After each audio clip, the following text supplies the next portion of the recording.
Victoria observait avec une curiosité mêlée d'envie les trois silhouettes élégantes qui descendaient de leur voiture de luxe. Chaque fille, habillée comme une star de cinéma, avançait avec une confiance insolente. Des hommes en costume leur ouvraient les portières, leur offraient un baiser sur le front avant de repartir, laissant les reines de Saint-Jorga devant la clôture de l'auberge. Elles escaladèrent la barrière avec une aisance qui révélait l'habitude, riant doucement, comme si elles étaient invincibles. Victoria, cachée derrière un rideau de l'auberge, les regardait disparaître dans la nuit, fascinée par leur audace et leur liberté. Ces filles vivaient dans un monde de privilèges et de glamour que Victoria n'avait jamais connu. Le lendemain, les trois reines firent leur entrée dans le grand salon de coiffure de l'école, où toutes les étudiantes attendaient leur tour en silence. Comme à leur habitude, elles coupèrent la file sans un mot, offrant un généreux supplément pour que les coiffeuses se consacrent exclusivement à elles. Victoria, assise avec Leia dans un coin, sentit un pincement d'humiliation. Elle et son amie, venues avec leurs maigres économies, savaient qu'elles devraient se contenter de tresses simples qu'elles réaliseraient elles-mêmes plus tard dans leur dortoir. Les murmures des autres filles fusaient. « Regarde-les, ces prétendues princesses. Elles pensent que l'argent achète tout. » Mais Victoria n'écoutait pas. Une partie d'elle rêvait d'être à leur place, de connaître le luxe et la reconnaissance qu'elle semblait incarner. Ce fut cette envie, cette étincelle d'ambition et de curiosité, qui allait bientôt l'entraîner dans un monde bien plus sombre qu'elle ne l'avait imaginé. Victoria venait d'un milieu modeste. Elle fréquentait cette prestigieuse école pour filles grâce à une bourse offerte par Madame Margaret. Elle et son amie Leia étaient les seules à avoir remporté cette bourse, ce qui leur avait permis d'étudier à Saint-Jorga. Cependant, leur séjour dans cette école impliquait des dépenses supplémentaires. N'ayant pas les moyens de profiter des services du salon de coiffure, Victoria et Leia réalisaient des coiffures simples l'une pour l'autre avec leurs maigres économies. Un jour, alors qu'elles venaient de finir de se coiffer, elles retournèrent dans leur dortoir. Sandra, Sokna et Lisa, les reines de l'école, ne purent s'empêcher de se moquer. « Regardez-les, ces vilains singes !» ricana Lisa. Elles ne comprennent pas que la beauté coûte de l'argent. D'autres étudiantes se joignirent à leur rire. Les trois reines étaient installées dans un coin du dortoir, leur espace décoré avec des fleurs et des draps luxueux. Devant elles, des sachets de pop-corn et des smoothies. Victoria et Leia passèrent rapidement devant elles, mais Leia trébucha et renversa accidentellement l'un des smoothies. « Je suis désolée, murmura-t-elle, tremblante. « Pauvre fille, siffla Lisa. As-tu déjà vu un smoothie de ta vie? Tu dois le rembourser, et ça coûte 10 000 francs. » Victoria ouvrit grand la bouche, stupéfaite. « Je ne peux pas payer une telle somme, dit-elle. Alors fais attention la prochaine fois. » Lança Lisa avant de les laisser partir.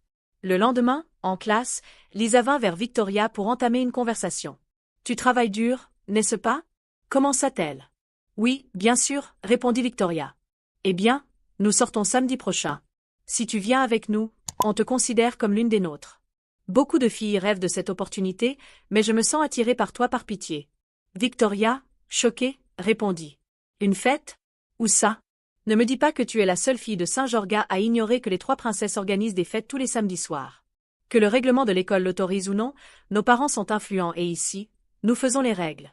Même le chef de la sécurité est à notre service. » Victoria acquiesça timidement. Elle avait toujours admiré ces filles si belles et riches. « D'accord, » répondit-elle d'une voix tremblante. Ce soir-là, Lisa envoya une étudiante apporter du poisson braisé et un smoothie à Victoria. Victoria savoura le repas avec bonheur. « Alors, c'est ça que ces filles ont l'habitude de manger, » dit-elle en se léchant les doigts. Lisa était la fille d'un politicien, tandis que les pères de Sandra et Sokna étaient des membres honorables de la Chambre des représentants. Ce fameux samedi soir marqua la première sortie de Victoria avec les trois reines. Alors qu'elle se préparait, Leia l'interrogea. « Victoria, tu vas maintenant te faire coiffer au salon de l'école? » « Oui, » répondit Victoria d'une voix ferme. « Mais on avait convenu de se coiffer mutuellement, » continua Leia. « Oui, mais ça, c'était avant. Les choses ont changé, y compris nos accords. Ne penses-tu pas que devenir amie avec ces filles est risqué? Cela pourrait te causer des ennuis. »« Des ennuis ?» répondit Victoria. « Cela fait plus d'1 an que je suis dans cette école, et les trois princesses de la fête n'ont jamais eu de problème. Tu crois que je n'y réfléchis pas sérieusement? » poursuivit-elle. « Ce sont les qui et qui de cette école, elles sont au-dessus des lois. Si je les rejoins, moi aussi, je serai au-dessus des lois. » Leia se retrouva seule. Personne n'accepta de lui coiffer les cheveux. Quant à Victoria, elle se faisait maintenant coiffer en compagnie des trois princesses. Pour la première fois depuis son arrivée à la prestigieuse école Saint-Georgina, Victoria se sentait acceptée. Victoria, une fille mince, grande et à la peau brune, s'intégra rapidement. Les filles lui apprirent à marcher avec grâce, à parler avec aisance et à accompagner ses paroles de gestes subtils. Tu dois maîtriser ses compétences, surtout maintenant que tu nous rejoins pour sortir en boîte de nuit. L'impression que tu donneras aux hommes déterminera les cadeaux et l'argent qu'ils seront prêts à t'offrir, lui expliquèrent-elles. Enfin, arriva le samedi soir. Sokna, Sandra, Lisa et leur nouvelle amie Victoria étaient près de la clôture de l'école. Elles se dirigèrent vers l'endroit où la clôture était la plus basse, l'escaladèrent, et se retrouvèrent bientôt à l'extérieur. Sokna sortit son téléphone et passa quelques appels. Rapidement, une voiture tape à l'œil s'arrêta devant elle. Un jeune homme très séduisant sortit de la voiture, embrassa Sokna sur le front et dit « Voici mon bébé. Tu m'as tellement manqué. » Il lui ouvrit la portière avant, tandis que Lisa, Sandra et Victoria s'installaient à l'arrière. Il les conduisit directement à sa maison. La villa était un spectacle éblouissant avec son entrée majestueuse, ses jardins impeccables et une piscine scintillante sous la lune. L'intérieur, tout aussi impressionnant, était décoré avec modernité, doté d'équipements haut de gamme et d'un espace de vie spacieux capable d'accueillir une petite fête. En entrant, Victoria poussa un léger cri d'émerveillement, tentant de reprendre son souffle face à tant de richesse et d'opulence. La musique douce du DJ et les lumières de la piste de danse ajoutaient à l'ambiance féerique. Dès leur arrivée, Sandra et Lisa se dirigèrent immédiatement vers leurs petits amis, Booba et Léo. Victoria, quant à elle, resta debout dans le salon, mal à l'aise, regardant les filles. C'était exactement le genre de situation contre lequel sa mère l'avait mise en garde. Quand elle avait gagné la bourse, sa mère lui avait dit « Évite les hommes et concentre-toi sur tes études. Ils ne sont qu'une distraction. » Cependant, elle se demandait pourquoi ces filles, malgré leur liberté avec les hommes, n'étaient jamais tombées enceintes. Alors qu'elle réfléchissait, un homme s'approcha d'elle. Il était grand, beau, avec une présence qui ne passait pas inaperçue. « Salut, joli ange, comment vas-tu? Puis-je te tenir compagnie ?» Le cœur de Victoria s'emballa. « Je vais bien, monsieur. »« Merci, » répondit-elle. Il s'assit à côté d'elle et se présenta. « Je m'appelle Booba, » dit-il avec un sourire chaleureux. « Puis-je connaître ton nom ? » « Je m'appelle Victoria, » répondit-elle timidement. « Tu es vraiment magnifique, comme un ange, » ajouta-t-il. Peu après, les trois filles revinrent, des verres de whisky à la main. « Et, Victoria, » lui dirent-elles, « j'espère que tu t'amuses. Tu n'as pas pris de boisson, sainte fille. Il faut apprendre à devenir une grande fille maintenant. » Avant de partir, elles reçurent de nombreux cadeaux de leurs petits amis, des vêtements, de l'argent et des gadgets. Une fois de retour à l'extérieur de l'école, elles sautèrent la clôture et rentrèrent à leur dortoir. Victoria, de son côté, reçut un nouvel iPhone de la part de Booba. « Prends ce téléphone, mon ange, et aussi cet argent. N'hésite pas à m'appeler si tu as besoin de moi. » Victoria était ravie. Elle n'avait jamais utilisé de téléphone Android auparavant, et voilà qu'elle possédait un iPhone. Elle était désormais l'une des filles populaires de Saint-Georgina. De retour à l'école, Victoria appelait Booba chaque jour. Pendant que les autres filles sortaient, les trois princesses de la fête utilisaient leurs gadgets pour contacter leurs petits amis. Victoria aussi passait des appels à Booba, qui la flattait et lui donnait de nombreux surnoms affectueux. Victoria était heureuse de faire partie du groupe des filles influentes du campus, laissant son amie Léa derrière elle. Lors de leur prochaine sortie, elles se retrouvèrent au même endroit avec leurs différents petits amis. Chacune des filles entra dans une pièce avec son petit ami, laissant Victoria avec Booba. Ce dernier s'approcha pour la toucher, mais elle protesta. « Je ne peux pas faire ça. Ma mère m'a mise en garde. »« Alors, pourquoi es-tu ici ?» répliqua Booba, furieux. « Donne-moi l'iPhone que je t'ai offert, » dit-il en la repoussant violemment. Lorsque ses amis revinrent, Booba leur dit « Amenez-moi une fille qui sait ce qu'elle fait. Je n'ai pas besoin de ces filles locales qui viennent ici pour perdre mon temps. » De retour au dortoir, les filles sermonnèrent Victoria. « Regarde comment tu as raté une occasion de devenir une grande fille. Pourquoi es-tu si enfantine? Ta mère a dit ceci, ta mère a dit cela. Tu crois qu'on n'a pas de mère, nous? Est-ce que ta mère est ici avec toi à l'école? Mais, et si je tombe enceinte? Demanda Victoria. Il n'y a rien à craindre. Et puis, il y a des médicaments pour se débarrasser rapidement d'une grossesse, lui répondirent-elles. Victoria regarda les trois filles embrasser leurs petits amis avec passion et sans aucune gêne. Finalement, Victoria prit une décision, elle voulait devenir une grande fille. Après tout, Booba lui avait promis de l'épouser après le lycée. Victoria se livra à lui sans retenue. Tous les samedis, elle retrouvait son petit ami et ses amis à leur lieu de rendez-vous habituel, où ils mangeaient, buvaient et dansaient. Victoria dormait également avec Booba avant de retourner au dortoir. Rapidement, il devint normal pour elle d'avorter à chaque fois qu'elle tombait enceinte. Au fil des mois, Victoria se détourna complètement de ses études. Elle passa d'une élève brillante en tête de classe à des résultats médiocres. Dans une salle de classe lumineuse mais austère, Victoria était assise au dernier rang. Elle fixait son cahier ouvert, mais ses pensées vagabondaient. Elle revoyait sans cesse les moments passés avec Monsieur Ken et les dernières disputes avec ses amis. Mademoiselle Victoria, répondit une voix autoritaire. Elle releva la tête brusquement, surprise. Le professeur l'avait appelée pour résoudre une équation complexe au tableau, une tâche qu'elle aurait autrefois trouvée triviale. Avec une hésitation visible, Victoria se leva et se dirigea vers le tableau, les regards de ses camarades fixés sur elle. La craie tremblait légèrement dans ses doigts tandis qu'elle écrivait une réponse incorrecte. « C'est faux, mademoiselle Victoria », répliqua sèchement le professeur. « Que se passe-t-il? Vous étiez une élève modèle. » Un murmure parcourut la classe. Les élèves, autrefois impressionnés par son intelligence, échangèrent des sourires moqueurs et des chuchotements acerbes. Victoria, honteuse, baissa la tête et regagna lentement sa place, sentant le poids des regards. Elle se sentait constamment faible et avait souvent des vertiges. Lors d'un week-end comme les autres, après une nuit de danse, de nourriture et d'alcool, Victoria rentra et remarqua que ses règles n'étaient pas venues depuis plusieurs semaines. Elle utilisa un test de grossesse qu'elles avaient au dortoir et découvrit qu'elle était enceinte. Paniquée, elle prit les pilules qu'elle avait l'habitude d'utiliser, s'attendant à ce que la grossesse soit interrompue comme d'habitude. Mais à sa grande surprise, rien ne se passa. Elle prit encore plus de pilules, mais le résultat fut le même. Victoria se retrouva dans une situation désespérée. Elle en parla rapidement à ses amies Sandra, Sokna et Lisa, mais elle ne put rien faire pour elle. « Pourquoi tes problèmes sont-ils toujours différents des nôtres? Nous gérons toujours nos affaires sans souci depuis que nous avons commencé cette vie, et toi, après seulement 6 mois, tu veux nous mettre dans les ennuis. » Après ces paroles, ses amis commencèrent à l'éviter, comme si elle était une pestiférée. Une après-midi calme au dortoir, Victoria était seule.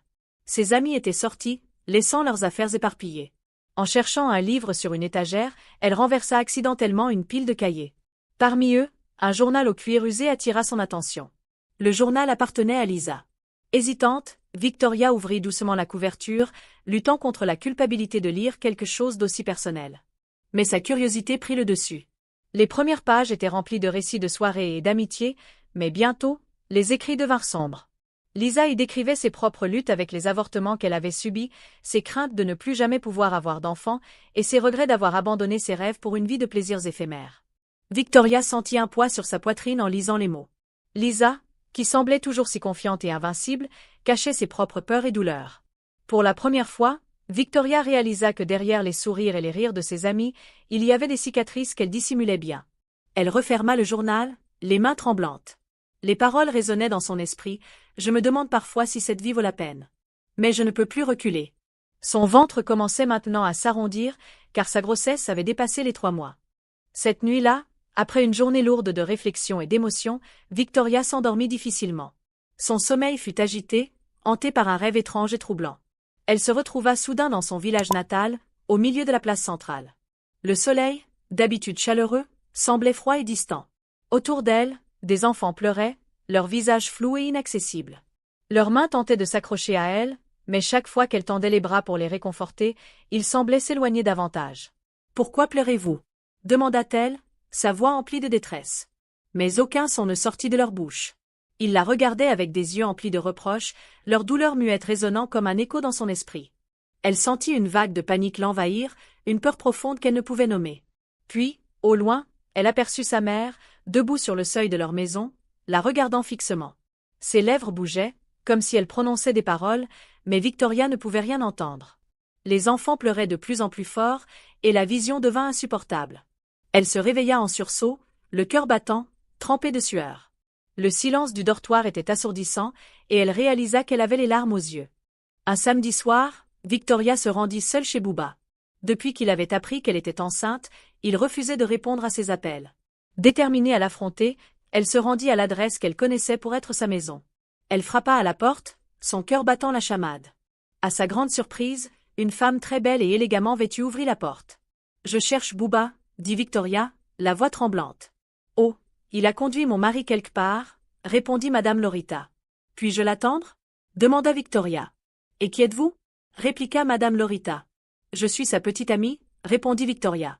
Madame Lorita éclata de rire, applaudissant ironiquement en secouant la tête. Madame Lorita, en croisant les bras, demanda à Victoria. « Sa petite amie ? Ou l'une de ses petites amies ?» Victoria fut stupéfaite. Son cœur battait encore plus fort. « Je ne peux pas repartir, madame.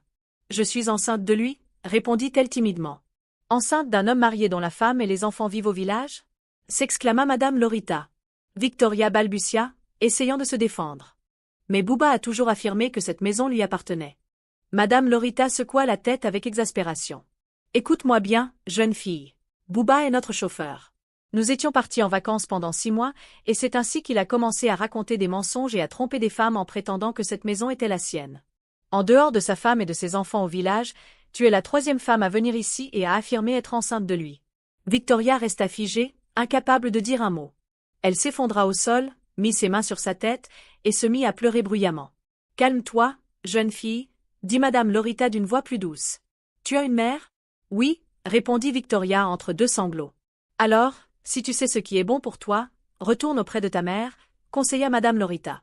Victoria se retrouva seule, dévastée, les paroles de sa mère résonnant dans son esprit.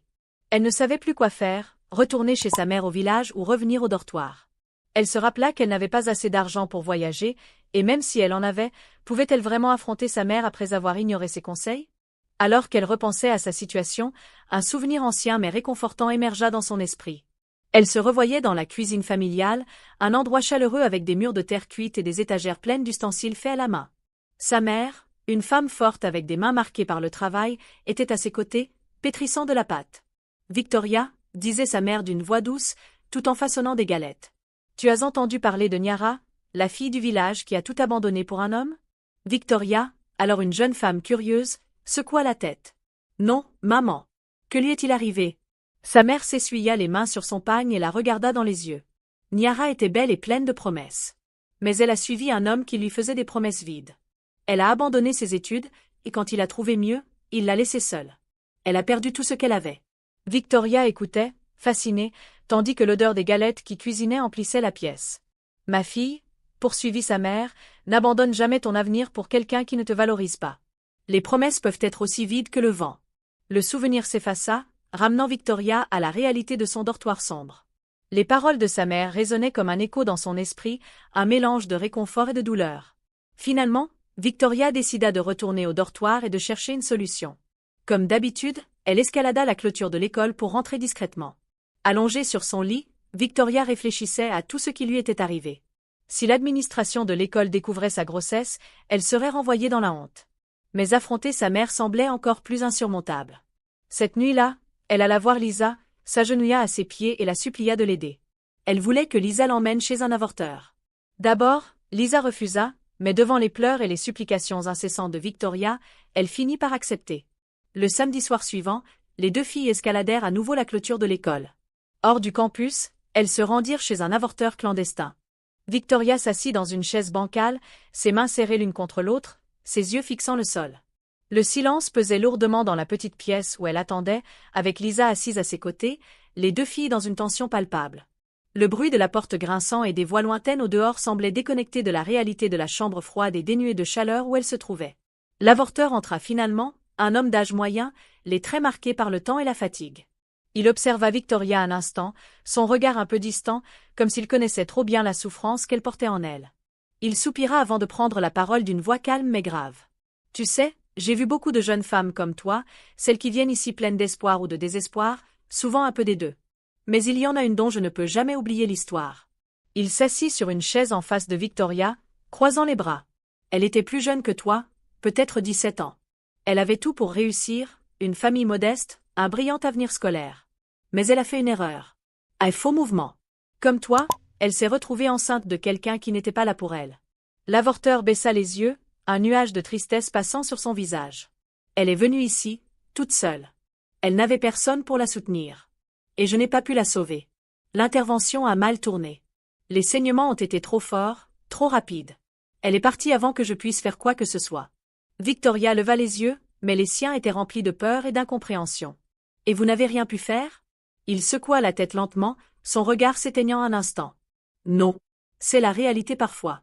Quand une jeune fille arrive ici trop tard, quand l'avortement n'est plus une simple procédure mais une question de vie ou de mort, on doit prendre des décisions que même moi, je n'aime pas prendre. Il regarda Victoria droit dans les yeux. Tu n'es pas seule, mais je veux que tu comprennes que ce que tu choisis aujourd'hui peut avoir des conséquences bien plus graves que ce que tu imagines. Victoria se sentit glacée. La peur, l'incertitude et la culpabilité se mêlaient dans son esprit, l'alourdissant encore plus. Lisa, qui était restée silencieuse, posa une main sur son épaule, comme pour lui rappeler qu'elle n'était pas seule, même si le poids de cette décision pesait lourdement sur elle. « Votre grossesse a déjà 4 mois ?» dit-il. Cette procédure est très risquée, et encore plus à ce stade. Malgré ces mises en garde, les 2 filles le supplièrent de réaliser l'avortement. Après de longues hésitations, il finit par accepter. Avant l'aube, l'intervention fut terminée. De retour au dortoir, alors qu'elle tentait de franchir la porte menant à l'intérieur, Victoria s'effondra brusquement. Elle saignait abondamment. Des étudiants qui passaient par là alertèrent immédiatement les autorités de l'école. Ils se précipitèrent rapidement et emmenèrent Victoria à l'hôpital. Là-bas, les parents de Victoria furent alertés. Les médecins firent tout leur possible pour sauver sa vie, multipliant les interventions chirurgicales pour stopper les saignements de son utérus. Mais il était trop tard. Victoria perdit la vie sur la table d'opération, ayant perdu une quantité importante de sang. Cette histoire enseigne aux jeunes filles l'importance de se calmer et de se concentrer sur leurs études. Écoutez les conseils de votre mère. En tant que jeune fille, évitez les mauvaises fréquentations qui vous incitent à ignorer les sages recommandations de vos parents. Si, d'une manière ou d'une autre, vous faites une erreur, n'hésitez pas à retourner vers vos parents. Il vaut mieux que vos parents vous voient dans un moment difficile que de chercher des solutions par vous-même qui pourraient vous coûter la vie. Si vous avez aimé cette histoire, n'hésitez pas à mettre un j'aime, à laisser un commentaire et à vous abonner à la chaîne pour découvrir encore plus de récits incroyables.